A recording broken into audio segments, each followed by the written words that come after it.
பொசைடியன் விமானத்தை அடித்து நொறுக்கிய ஈரான், வெடித்து சிதறும் வளைகுடா நாடுகள், மிகவும் பரபரப்பான சூழ்நிலையில் மத்திய கிழக்கு. ஈரானிய ராணுவமும் IRGCயும் இணைந்து தாக்குதல். சவுதியில் உள்ள AWACS விமானம் தாக்கப்பட்டது. களத்தில் குதித்த ரஷ்யா. தெஹ்ரானுடைய வான்பரப்பில் ரஷ்ய விமானங்கள். ஹர்முஸ் ஜலசந்தியில் 20 குரூஸ் மிசைல்ஸ். இழுத்து மூடப்பட்ட ஹர்முஸ் ஜலசந்தி. ஜோர்டானில் அமெரிக்க விமானத்தளம் அழிப்பு. ஹேமர்ஸை தேடும் அமெரிக்க ராணுவம்.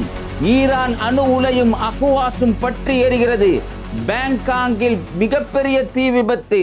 பூமியே அழுவது போல் இருக்கிறது. நான் தொழுகைக்காக குனியும் போது என்னுடைய உடல்களிலிருந்து கண்ணாடி துகள்கள் வருது என்று தன்னுடைய உடல்நிலையை பற்றி சொல்லக்கூடிய காசா பெண்ணினுடைய கண்ணீர் கதை உட்பட இன்டர்நேஷ்னல் லெவலில் இன்னைக்கு நடந்திருக்கக்கூடிய மிக பல முக்கியமான செய்திகளை இந்த வீடியோவுடைய பதிவில் இன்ஷால்லா நம்ம பார்க்க இருக்கிறோம். அதுக்கு முன்னாடி நம்ம பேட்டை டிவியை யாரெல்லாம் சப்ஸ்கிரைப் பண்ணாமல் இருக்கீங்களோ அவங்களாம் சப்ஸ்கிரைப் பண்ணிக்கங்க. பிஸ்மில்லாஹ் அரபிக் அகாடமி. வீட்டில் இருந்தபடியே குர்ஆனை அரபு மொழியில் படித்து புரிந்து கொள்ள வேண்டுமா? முஸ்லிம் மற்றும் முஸ்லிம் அல்லாதவர்கள், ஆண்கள், பெண்கள், வயது வரம்பு கிடையாது. கல்வி தகுதி தேவையில்லை. திறமை வாய்ந்த அனுபவமிக்க ஆசிரியர்களை கொண்டே வகுப்புகள் நடத்தப்படுகிறது. 3 மாதத்தில் குர்ஆனை சிறந்த முறையில் கற்றுத்தரப்படும். மேலும் விவரங்களுக்கு கீழுள்ள எண்ணை அணுகுங்கள். கடந்த 2 தினங்கள் நம்ம சொல்லிக்கிட்டு வர்றோம், இந்த போர் நிறுத்த ஒப்பந்தங்கிறது வேலைக்கே ஆகாதுங்க. சும்மா இது வெற்று வார்த்தை. ஏன்னா ஈரான் சொல்லக்கூடிய சொல்லுக்கும் அமெரிக்கா இன்னைக்கு நடந்துக்கிறதுக்கும் மலைக்கும் மடுவுக்குமான வித்தியாசம் இருக்கு அப்படின்னு நம்ம தொடர்ந்து சொல்லிக்கிட்டே வந்தோம். இன்னைக்கு பார்த்தீங்கன்னா மிக பரபரப்பான சூழ்நிலையில மத்திய கிழக்கு நாடுகள் இருக்கிறது. ஈரான் ஒரு பக்கம் தாக்கப்படுது, மறுபக்கம் ஈரான் வளைகுடா நாடுகளில் அமெரிக்காவினுடைய இராணுவ தளவாடங்களை பந்தாடிக்கிட்டு இருக்காங்க அப்படிங்கிறதாக நீங்கள் தெரிஞ்சுக்க வேண்டிய செய்தி. இந்த செய்திக்குள்ளே போகிறதுக்கு முன்னாடி இதனுடைய தொடர்ச்சியை நான் சொல்கிறேன், அப்போ தான் உங்களுக்கு புரியும்.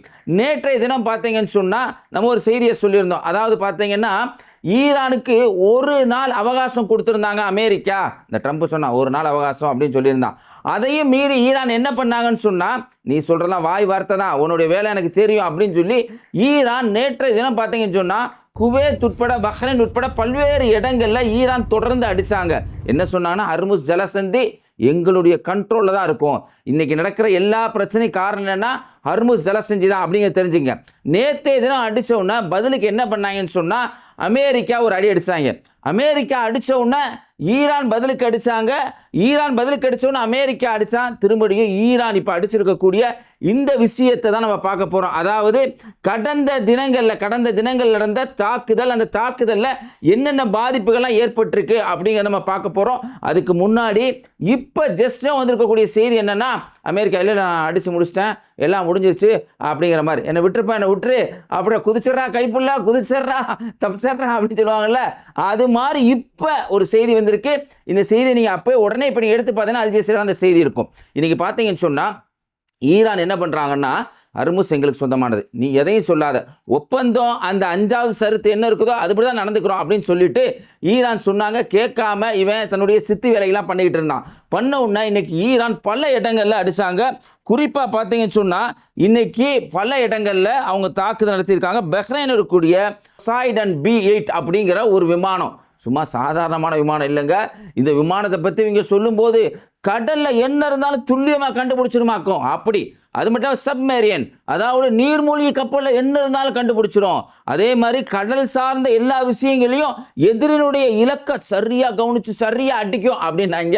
அந்த பொசைடன் அப்படிங்கிற அந்த விமானத்தையே இன்னைக்கு ஈரான் அடிச்சிருக்கதா செய்தி வந்துகிட்டு இருக்கு. வேல்யூ ரொம்ப கம்மிங்க, 1900 கோடி ரூபாய். போயிங் 737-800 அந்த கேட்டகரியை சேர்ந்த விமானமா 1900 கோடி ரூபாய் மதிப்புள்ளது. இன்னும் சொல்ல போனால் இந்த மாதிரி கடல் சார்ந்த விஷயங்களை ISR அப்படின்னு சொல்லுவாங்க. ISR அதாவது கடல் சார்ந்த விஷயங்களை கண்காணிக்கக்கூடிய இந்த போய்ஸ்டன் அப்படின்னு சொல்கிற இந்த விமானத்தை இன்னைக்கு பஹ்ரைனில் வச்சு இன்னைக்கு ஈரான் அடிச்சிருக்காங்க அப்படிங்கிற செய்தி ரொம்ப பரபரப்பாக பேசப்படுது. அதே மாதிரி பார்த்தீங்கன்னு சொன்னால் பஹ்ரைனுடைய தகவல் மட்டும் இப்போ சொல்லிக்கிட்டு இருக்கோம். ஈசா விமான நிலையம் அப்படின்னு சொல்லுவாங்க. இந்த ஈசா விமான நிலையத்தில் ட்ரோன் கண்ட்ரோல், அதாவது ட்ரோன் அனுப்புறதில்ல, ட்ரோன் கண்ட்ரோல் பண்ணுற ஒரு ஹப்பு மாதிரி இது. இந்த ட்ரோன் கண்ட்ரோல் பண்ணுற ஹப்பு, அந்த ஹப்பில் இன்றைக்கி ஈரான் அடிச்சிருக்காங்க. அதே மாதிரி பார்த்தீங்கன்னு சொன்னால் அவங்க இது ஹெலிகாப்டருடைய உதிரி பாகங்கள் இருக்கிற இடம், அதே மாதிரி ஹெலிகாப்டரை ரிப்பேர் பண்ணுறது, அதாவது அந்த பழுது நீக்குதுன்னு சொல்லுவாங்களா இல்லையா, அதை செய்கிற இடம், அந்த இடத்துல பஹ்ரைனில் மட்டும் இன்றைக்கி அட்டாக் பண்ணியிருக்கிறாங்க அப்படிங்கிற செய்தி நம்மளுக்கு கிடச்சிருக்கு. ஒவ்வொரு வீடியோக்குள்ளே கடந்த காலம் நம்ம சொல்லியிருக்கிறோம். புதுசாக வரக்கூடிய சப்ஸ்கிரைபருக்கு இந்த செய்தியை சொல்லிக்கிறோம். என்றைக்குமே நாங்கள் செய்தியை சொல்லும்போது கூட்டியோ குறைச்சோ ஒரு பக்க சார்போடையோ சொல்லக்கூடிய அளவுக்கு செய்திகளை இறைவன் எங்களை வைக்கல அப்படிங்கிற ஒரு செய்தியை சொல்லிக்கிறோம். அதே மாதிரி கெட்டவங்களை நல்லா அடிச்சு தான் நாங்கள் சொல்ல மாட்டோம். ஒரு கற்பழிப்பு ஒருத்தன் பண்ணிட்டான்னு சொன்னால், ஒருத்தன் திருடிட்டான்னு சொன்னால், எப்படி திருடிருக்கான் பார்த்தியா, எப்படி கற்பழிச்சிருக்கான் பார்த்தியா, சங்கி செய்வான், செஞ்சுருக்காங்க இல்லை, அதாவது கொலை செஞ்சவன் கற்பழிப்பு செஞ்சவனை மாலை போட்டு வர வைப்பாங்க, அந்த மாதிரி நாங்கள் செய்ய மாட்டோம். உண்மைக்காக யார் யார் போராடுறாங்களோ அவங்களுடைய வீரதீரமான செயல் எப்படி இருக்கோ அப்படி தான் நாங்கள் பேசுவோம், அப்படி தான் நம்ம சொல்லுவோம் அப்படிங்கிறத தொடராக பார்க்குறவங்களுக்கு தெரியும். நியூ சப்ஸ்கிரைபருக்கு இதை நம்ம சொல்லிக்கிறோம். தொடர்ந்து பார்த்தீங்கன்னு சொன்னால் பஹ்ரைனை ஒட்டி குவைத்தை நம்ம ஏற்கனவே சொல்லியிருந்தோம். 8 தளவாடங்கள் அமெரிக்கானுடைய தளவாடங்கள் இருக்குது அப்படின்னு சொல்லியிருந்தோம். ஆனால் 8 இல்லை போல. வரக்கூடிய செய்தி பார்த்தா இன்னும் அந்த இடத்துல ஆட்டை போட்டு வச்சுருப்பாங்க போல. இந்த மக்கு பயல்களுக்கு என்னன்னே தெரியல. ஒரு வேறு நாட்டுக்காரன் அவனுடைய இராணுவ தளவாடங்களை கொண்டு நம்மளை வைக்கிறானே, இது சரியா அப்படின்னு யோசிக்கிறது இல்லை. மக்கு பயலுக கிட்டத்தட்ட 9 அமெரிக்காவுடைய இராணுவ தளவாடங்கள் இருக்குது, பெருசாக இருக்கும் போல். அதில் பார்த்தீங்கன்னு சொன்னால் அல் அபுதால் அப்படின்னு சொல்கிற ஒரு தளம், அது அமெரிக்காவுடைய இராணுவ தளம். இதில் பார்த்தீங்கன்னா ரேபிட் ரெஸ்பான்ஸ், அதாவது உடனடியாக இந்த இடத்துல இருந்தால் எங்கே தாக்குதல் நடந்தாலும், அதாவது ஈரான் தாக்குதல் நடந்தால் உடனே ரிப்ளை பண்ணுற இடமா, உடனே களத்துக்கு போயிடுவாங்களாம். உடனே போகிற இடம்னு சொன்னாங்கல்ல, அந்த இடத்துல தன்னுடைய தாக்குதல், ஈரான் தாக்குதல் நடத்தினா உடனே வரணும்ல, அதுக்காக வந்துடக்கூடாது அப்படிங்கிறதுக்காக ஈரான் இந்த இடத்துல இன்னைக்கு அட்டாக் பண்ணியிருக்காங்க. அதே மாதிரி குவைத் இருக்கக்கூடிய அல் சலேம் அப்படிங்கிற ஒரு இடம், அகமது அல் ஜாஃபர் அப்படிங்கிற ஒரு இடம், அந்த இடத்துல அட்டாக் பண்ணியிருக்காங்க. இதுவும் ரொம்ப முக்கியமானது. குவைத் இருக்கக்கூடிய ஹேமர்ஸ் 142 சாதாரண விஷயம் இல்லைங்க. வேல்யூ பார்த்தீங்கன்னா கிட்டத்தட்ட 40 கோடி ரூபாய்க்கு மேலே. இந்த ஹேமர்ஸுங்கிறது ஒரு எக்யூப்மெண்ட் மான்ஸ் அப்படின்னு சொல்லலாம், எக்யூப்மெண்ட் மாதிரி. இந்த ஹேமர்ஸ் தான் பார்த்தீங்கன்னா ATACMS அப்படின்னு ஏவுகணை அனுப்புறது. இந்த ஏவுகணை பார்த்தீங்கன்னா சர்ஃபேஸ் டு சர்ஃபேஸ், அது தரைத்தளத்துலேருந்து தரைத்தளத்துக்கு போகிறது. இதை ஏவக்கூடாது. ஏன்னா ஈரான் தொடர்ந்து சொல்கிறாங்க, அமெரிக்காக்காரன் கப்பலை கொண்டு வந்து கப்பலில் நிறுத்தி கப்பலேருந்து அடிச்சேன்னா அது வேற, அதையுமே அவங்க இராணுவ இலக்காக தான் பார்ப்பாங்க. ஆனால் ஒரு நாட்டுக்குள்ளுடைய சர்ஃபேஸை பயன்படுத்தினா அதுவும் எங்களுடைய இலக்காக தான் நாங்கள் கருதுவோம், அதுவும் எங்களுடைய குற்றவாளியுடைய இலக்காக கருதி, ஆக்கிரமிப்புடைய இலக்காக கருதி நாங்கள் அடிப்போம் அப்படின்னு ஈரான் தொடர்ந்து சொல்லிக்கிட்டு வர்றாங்க. இன்னைக்கு குவைத்தினுடைய இந்த பகுதியிலிருந்து, இந்த ஹேமர்ஸுடைய பகுதியிலிருந்து ATACMS மூலியமாக ஈரானுக்கு ஏவுகணைகள் அனுப்பப்பட்டு ஈரானுடைய பல இடங்களில் பற்றி எறியக்கூடிய சூழ்நிலை இருக்கு. அது ஒரு தனி விஷயமா இருந்தாலும் ஹேமர்ஸை டைரக்டா அந்த எக்யூப்மெண்ட்டையே இன்னைக்கு ஈரான் அடிச்சிருக்காங்க. அதே மாதிரி பார்த்தீங்கன்னா M270 MLRS அப்படின்னு சொல்ற அது ஒரு எக்யூப்மெண்ட், அது என்னன்னா ஏவுகணை அனுப்புற ஒரு எக்யூப்மெண்ட், அதை இன்னைக்கு ஈரான் அடிச்சிருக்காங்க அப்படிங்கிற செய்தி வருது. இப்போ சொன்ன இந்த செய்திகள் அந்த ஹேமர் உட்பட M270 MLRS உட்பட எல்லாமே குவைத்தில் ஈரான் அடிச்சிருக்கக்கூடிய செய்தி அப்படிங்கிறத தெரிஞ்சுக்கங்க. சவுதியில் பார்த்தீங்கன்னு சொன்னால் சவுதியில் E3G AWACS அப்படிங்கிறது ஒரு ரேடார் அப்படிங்கிறாங்க. பொதுவாக AWACS அப்படிங்கிறது ஒரு விமானம் தாங்க. அது இந்த விமானத்தை அடிச்சிட்டாங்களா இல்லை ரேடார் அடிச்சிட்டாங்களா அப்படிங்கிறது தெரியல. இன்டர்நேஷனல் லெவலில் இந்த செய்தி இன்னைக்கு பரவிட்டு இருக்கு, சவுதியை அடிச்சிட்டாங்க அப்படிங்கிற செய்தியும் வந்திருக்கு. இதெல்லாம் ஈரான் அடித்தது. தொடர்ந்து பார்த்தீங்கன்னா ஜோர்டான்லாம் உண்மையிலே எப்படி சொன்னா, ஜோர்டான் மானம் கெட்டவங்க அப்படின்னு சொல்கிறாந்தா ஜோர்டானுக்கு அதில் எத்தனாவது இடம் கொடுக்கலான்னு உங்களுக்கு ஒரு கன்ஃபியூஸ் வரும் அந்த அளவுக்கு. ஏன்னா முஃபாக்கர் சால்ட்டி ஏற்கனவே சொல்லியிருக்கோம், அப்படி ஒரு விமானத்தளம் இருக்காங்க. முஃபாக்கருங்கிற ஒரு யாருன்னு சொன்னால் ஜோர்டானுக்கு சார்பாக 1967 இஸ்ரேலுக்கு எதிராக போர் புரிஞ்சவர். அப்போ இஸ்ரேலுக்கு ஹெல்ப் பண்ணது அமெரிக்கா. முஃபாக்க இஸ்ரேலும் அமெரிக்காவும் சேர்ந்து கொண்டுட்டாங்க. அப்போ ஜோர்டான் என்ன பண்ணுறாங்கன்னா ஒரு விமானத்தளத்தை அமைக்கிறாங்க, அதுக்கு முஃபாக்குன்னு பேர் வைக்கிறாங்க. கொஞ்ச நாள் என்ன பண்ணுறாங்கன்னா அதை தார பார்த்து அமெரிக்காவை கொடுத்துட்டாங்க. அந்த முஃபாக் சால்ட்டி அப்படின்னு சொல்லுவாங்க, ஜோர்டானில் இருக்கக்கூடிய விமான நிலையம். அந்த இடத்துல பார்த்தீங்கன்னா F-16 F-15 F-35 MQ-9 repair விமானம், நம்ம ஏற்கனவே சொல்லியிருந்தோம். MQ-9 விமானம் 1300 கோடி ரூபான்னு சொல்லியிருந்தோம். அந்த இடத்துல இன்னைக்கு ஈரான் அட்டாக் பண்ணியிருக்காங்க அப்படிங்கிற செய்தி வருது. அதுக்கடுத்து பார்த்தீங்கன்னு சொன்னால் இதே ஜோர்டானில், இப்போ அடுத்து சொல்கிறது ஜோர்டான் தான், ஜோர்டானுடைய பிரின்ஸ் ஹசன் விமானத்தளம். இது 1980 உருவாக்கப்பட்டதாங்க. அதே மாதிரி இதை பற்றி என்ன சொல்கிறாங்கன்னா, ICAO அப்படின்னு சொல்கிறாங்க. அது என்னன்னு தெரியல, ஒரு இராணுவ குறியீடு மாதிரி தெரியுது. இந்த இடத்துலையும் பார்த்தீங்கன்னு சொன்னால் பல நிலைகளை வச்சுருக்கிறாங்களா. ஈராக்கில் வந்து என்ன நடக்குது, சிரியாவில் என்ன நடக்குது அப்படிங்கிறத பார்க்குறதுக்கே இந்த விமான நிலையத்தில் வச்சுருந்தாங்களாம். இது அமெரிக்காவுக்கு 1980 இந்த ஜோர்டான் மன்னர் அப்துல்லா உட்பட அங்கே இருக்கக்கூடிய லூசு பயிர்கள்லாம் கொடுத்ததான். இன்னைக்கு கவனிக்கணுங்க, இந்த பகுதியிலேருந்து ஈராக்கையும் சிரியாவும் வேவு பார்த்து அங்கே தான் அட்டாக் பண்ணாங்களாம். 2003 போர் இப்போ சொல்கிறாருங்க. ஸ்பெயினுடைய சான்சலஸ் அதிபர் சொல்கிறாரு 2003 போர் நேட்டோவிலிருந்து நாங்கள் ஏமாற்றி ஈராக் மூலியமாக அநியாயமாக போர் செய்யப்பட்டது. ஈராக்கில் அணு ஆயுதமே இல்லை, நாங்கள் ஏமாற்றப்பட்டுட்டோம் அப்படின்னு சொன்னார்ல. அந்த 2003 தாக்குதலுக்கு இந்த பிரின்ஸ் ஹசன் விமானத்தளம், ஜோர்டானில் இருக்கக்கூடிய விமானத்தளமும் பயன்படுத்தப்பட்டிருக்கு. அதனால தான் இவங்கள ஒரு விமர்சனத்தோட சொன்னோம், அவ்வளோ மோசமானவங்கன்னு சொல்லி. இப்படிப்பட்ட தாக்குதல் நடந்தால் உடனே சும்மா இருப்பானா இந்த மண்டமாக்கான் ட்ரம்ப்பு? பார்த்தீங்கன்னா பல இடங்கள், ஈரானுடைய பல இடங்கள் தாக்கப்பட்டிருக்கு. பார்த்தீங்கன்னா கோசம், பந்தர் அப்பாஸ், புஷ்கர், இந்த புஷ்கரை கவனிங்க, புஷ்கரை பற்றி நான் அடுத்த செய்தி சொல்கிறேன். கொண்டாப், ஒமீடியோ, அஹுவாஸ், இது மாதிரி பல இடங்கள்ல, சபகர் இந்தியாவுடைய துறைமுகம் இருக்கக்கூடிய பகுதி. இந்த இடத்துல கிட்டத்தட்ட $120 மில்லியன் வந்து செலவழிச்சிருக்காங்க. ஐயா மோடி 2016 அங்கே தான் போய் ஒப்பந்தம் போட்டு வந்தாருங்கிற செய்தியை ஏற்கனவே நம்ம சொல்லியிருந்தோம். அந்த பகுதியில் அட்டாக் பண்ணப்பட்டிருக்கு. குறிப்பாக பார்த்தீங்கன்னு சொன்னால் அராக் அணு உலை, இங்கே பார்த்தீங்கன்னு சொன்னால் மக்கள் பயன்படுத்தக்கூடிய நீர்நிலை, அந்த நீர்நிலையை போய் லூசு பையில் அடிச்சிருக்காங்க. எப்படி பிப்ரவரி 28 ஒரு ஸ்கூலில் போய் குழந்தை இருக்க ஸ்கூலில் போட்டாங்களோ அது மாதிரி மக்கள் அருந்தக்கூடிய அந்த தண்ணீர் இருக்குல்ல, அந்த நீர்நிலையை அட்டாக் பண்ணியிருக்காங்க. அஹுவாஸ், ஈரானுடைய அஹுவாஸ், இது வந்து சர்வதேச விமான நிலையம். அது மட்டும் இல்லாமல் குஸ்தான் அப்படின்னு ஒரு மாகாணம் இருக்குது. இந்த மாகாணத்தில் பார்த்தீங்கன்னு சொன்னால் அதிகமாக அந்த ஆயில் ரஃபினரி, ஆயிலை ஸ்டக் பண்ணி எடுக்கிற இடம், ஆயில், அதே மாதிரி பெட்ரோல் வேதிய பொருட்கள் இதெல்லாம் இருக்கிற இடம். அந்த பகுதியிலையும் இன்னைக்கு தாக்குதல் பண்ணியிருக்கிறாங்க அப்படிங்கிற செய்தி. இந்த மேப்பை பாருங்கள், இன்னைக்கு ஏன் இந்த இடங்கள்லாம் இங்கே தாக்குதல் படுத்துகிறாங்கன்னு சொன்னால் குறிப்பாக பார்த்தீங்கன்னா கோசம், கார்க்கு, லிவான் ஐசாண்ட், இது எல்லாமே. கோசம் பார்த்தீங்கன்னு சொன்னால் துபாய்க்கு அருகாமையில் இருக்கும். இந்த மேப் பார்க்குறப்ப உங்களுக்கு புரியும்.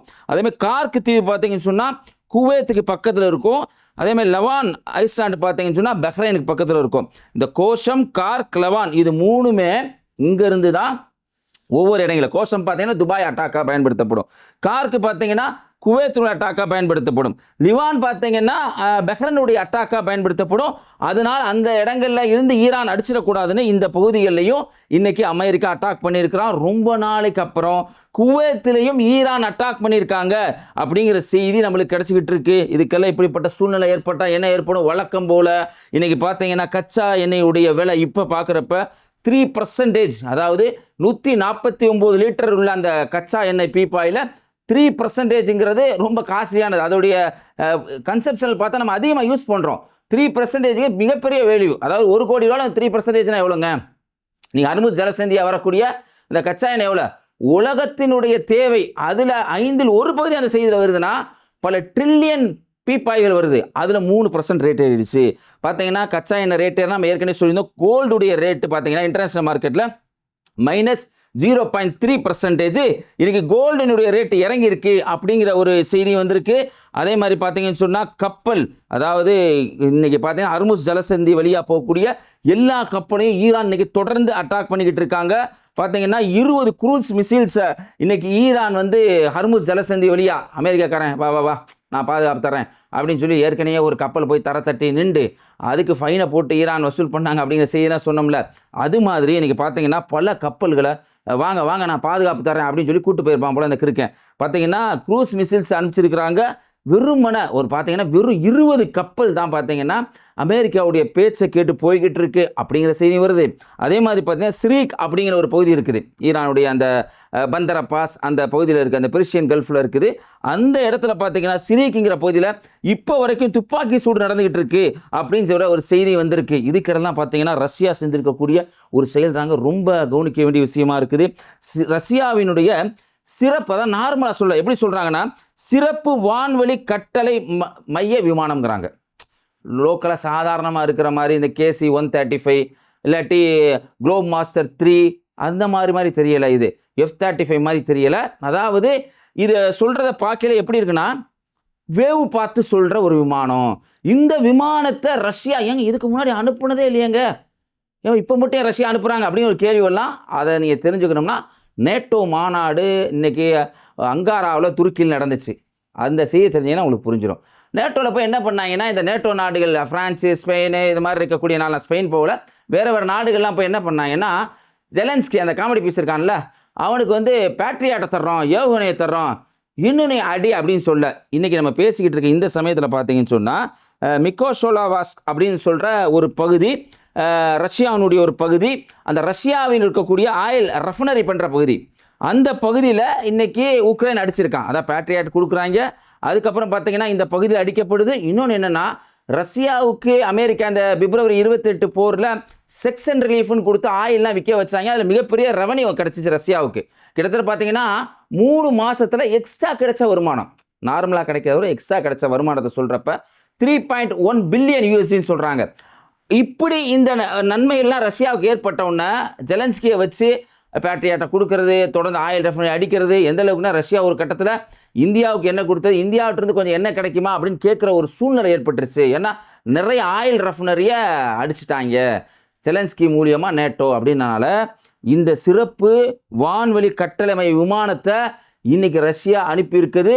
கடந்த காலங்களில் முன்னாடி காலங்களில் அதான் அந்த பிப்ரவரி 28 போர் நடக்கிறப்ப சும்மா தொட்டும் தொடாமல் ஹெல்ப் பண்ணாங்களே, அது மாதிரி இல்லை, கூடுதலாக இருக்கலான்னு சொல்லிட்டு சில பேர் என்னென்னா அனுமானிக்கிறாங்க. அந்த அனுமானம் ஏற்கத்தக்க அனுமானமாக இருக்குது. இதுவும் முக்கியமான செய்திகளில் ஒன்றா இருக்குது. இப்படி பரபரப்பான சூழ்நிலையில் இந்த கொலைகாரன் இருக்கிறானே, சைல்டு கில்லர் நெத்தன்யாஹு, வாயே திறக்காமல் இருக்கிறாங்க. என்ன வேலை செய்ய போகிறானோ அப்படின்னு சொல்லி எல்லாரும் பார்த்துக்கிட்டு இருக்காங்க. எப்படியாவது லெபனானில் தாக்குதல் நடத்தி இந்த போரை விரிவுபடுத்திடலாம் அப்படின்னு நினைக்கிற சமயத்தில் தான் ஜஸ்ட்டும் நம்ம சொன்ன மாதிரி ட்ரம்ப் என்ன சொல்லியிருக்காருன்னா, நான் நிறுத்திட்டேன் அப்படிங்கிற செய்தியை சொல்லியிருக்காரு. இதையும் நீங்கள் கவனிக்கணும். அதே மாதிரி பார்த்தீங்கன்னா இன்றைக்கி பேங்காங்கில் ஏற்பட்டிருக்கக்கூடிய ஒரு தீ விபத்து, ஒரு சாராய கடையில் தீ விபத்து ஏற்பட்டு 27 பேர் செத்து போயிட்டாங்க அப்படின்னு சொல்லி எல்லாரும் தேம்பி ஒரே அழுகுறாங்க. ஏன்டா சாராயம் குடிக்க போனவன் என்னைக்கு தானே அவங்க திருந்துவாங்க? ஏன்னா இன்றைக்கி உலக தலைவில் பார்த்தீங்கன்னா இந்த சாராயமும் ஒரு போதையாக எந்த அரசாங்கமும் கருதுறதில்ல. ஒரு செய்தியை சொல்லிக்கிற இந்த சமயத்தில் நபிகளார் சொன்னாங்க, தீமையினுடைய பிறப்பிடமே மதுதான்னு சொன்னாங்க.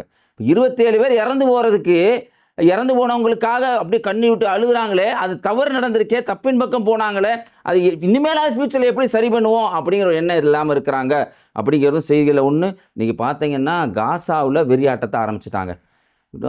இந்த செய்தி இப்போ இந்த வீடியோவை பாருங்கள். ஒருத்தர் வீடியோ எடுத்துக்கிட்டே இருக்கார். கரெக்டாக கண்டுபிடிச்சிருப்பாங்க போல். அந்த காசாவாசிகளுக்கு தெரியும் போல் எங்கே குண்டு போடுறாங்க, குண்டு வந்தால் எப்படி இருக்கும் அப்படின்னு அவங்களுக்கு தெரியும் போல் குண்டை போடுறாங்க.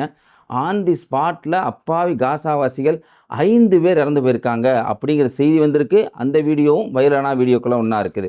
தொடர்ந்து வீடியோக்களுடைய கடைசி பகுதியில் காசா மக்களுடைய கண்ணீர் கதையை பார்த்துட்டு வர்றோம்.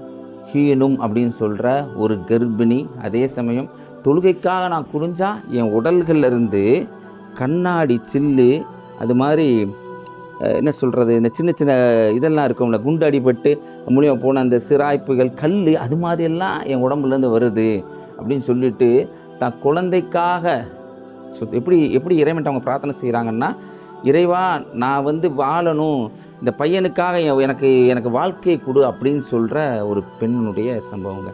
பார்த்திங்கன்னா இவங்க வாழ்க்கையில் ஒரு கர்ப்பிணியாக இருக்கும்போது பல இடங்களுக்கு நான் குடும்பத்தோடு போனேன். எப்படி பண்ணால், எனக்கு மரியம்னு ஒரு குழந்தை 6 வயசு, வலீதுன்னு ஒரு குழந்தை 3 வயசு, வயிற்றில் ஒரு குழந்தை. தொடர்ந்து உத்தரவு போட்டு வெளியில் போக சொன்னனால நான் இந்த குழந்தையும் தூக்கிக்கிட்டு இன்னொரு குழந்தைய கையில் பிடிச்சிக்கிட்டு வாந்தி மயக்கத்தோடையே நான் பல இடங்களுக்கு போனேன். பல நாட்கள் சாப்பாடு இல்லாமலே இருந்தேன்.